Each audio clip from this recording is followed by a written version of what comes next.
আমাদের চারপাশে হার্বাল পেস্টগুলো বলি অথবা কোনো সুপার শপ বলি না কেন, ফেস প্যাকের অভাব নেই। কিন্তু জানেন কি, ভেষজ মানেই যে সব ভেষজ আপনার স্কিনের জন্য একেবারেই পারফেক্ট হবে এমন কোনো কথা নাই। তাছাড়া সব ভেষজ সব কিছুর জন্য কিন্তু একই রকম কাজ করে না।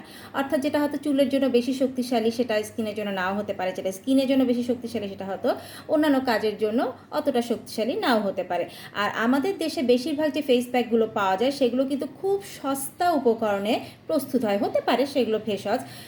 বাংলাদেশে আমি প্রথম নাত্রিক আয়ুর্বেদিক রেসিপিতে নিয়ে এসেছি পার্ল ফেস প্যাক। হ্যাঁ, এই পার্ল ফেস প্যাকে আমি ব্যবহার করেছি প্রধান উপকরণ হিসেবে মুক্ত গুঁড়ো, এছাড়া রয়েছে অশ্বগন্ধা, লিকোরাইস, শঙ্খসহ আরও অনেক কিছু।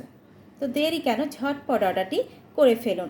এটা একেবারে ন্যাচারালি আপনার স্কিনকে ব্রাইট করে তুলবে। আর হ্যাঁ, মুখের মেস্তা সহ নানান রকম দাগও কিন্তু দূর হবে।